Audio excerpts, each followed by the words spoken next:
So welcome back to the Morning Joe. Meek, we just saw a pretty incredible thing that I think people are going to be talking about. Mark Halpern had actually brought over an interview with a woman who was It was the lead, quoted.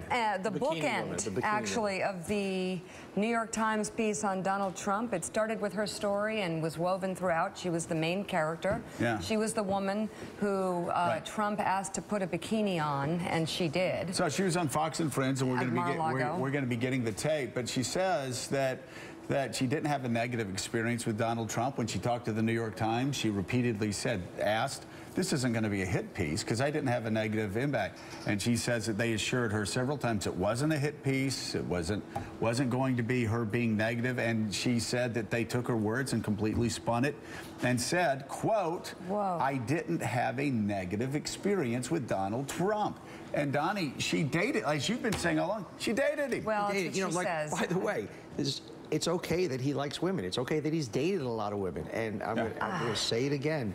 Every man in business should treat women in business like Donald Trump does. We'd be a much better country. Okay, so we basically at 6 o'clock, our gut appears to match the story. Yeah, at 6 o'clock, this didn't seem to make sense. Mark Halpern, tell us about what you just saw on Fox and Friends.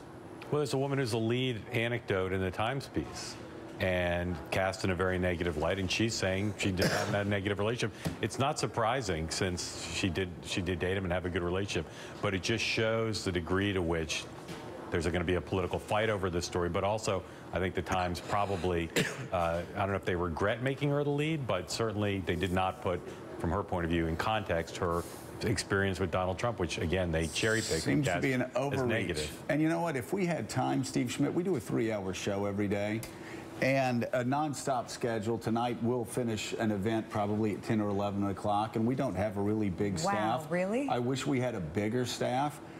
Because we could go back, and I could, if we had time today, I could find probably 15 times since June where I have said on this show, the New York Times and other newspapers, they get a kernel of truth, they exaggerate it, they blow it up. The McCain story was one of them.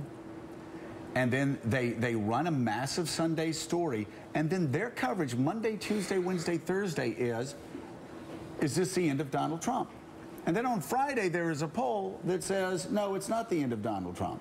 And then that consumes it over the week. And so many people say, oh, well, Donald Trump's so brilliant at this. No, the Times overreaches every time on Donald Trump on these type of stories. And they've done it again. And so what do? What have I said nonstop since June and July? They've overreached, and they've actually taken a negative for him and turned it into a positive that he can spin against the media. That which does not kill him will make him stronger. We've seen that all the way through this campaign. Whoa. And look, when we look at our country today, when we think about the total collapse of trust in every institution in this country, the media is one of them. And it's stories like that that contribute to the collapse of trust in journalism, in the media. And Donald Trump has been very, very effective at counterpunching to these stories. It will not upset his supporters. And what it will do is it will diminish the credibility and effectiveness on the next line of media stories that come forward. And so one of the good things that will happen for Donald Trump with stories like this that are overreaching is that it inoculates him pretty far out from the fall election from these types of charges. Look, we're not perfect. The media's not perfect. But I have to tell you, I think the New York Times is going to have to answer to this. I think they're going to have to release the transcripts or whatever it is, because this is a completely different story. That their centerpiece kind of character is now refuting everything that she said and saying it was spun. They're going to have to answer to this. Is Mark Halpern still on camera? All right. Hey, Mark, do you remember, I mean, there have been at least 3 or 4 leads that we have been shocked that the New York Times has written as fact something in their lead, something that is still factually in dispute. As in, I hate to be saying this at 7:25 while kids are eating cereal, cover your ears. But no, I'm just saying, they wrote as lead, Donald Trump made reference to Megyn Kelly's menstrual cycle. That is an issue that was in dispute. People that hated Donald Trump said, yes, of course he did.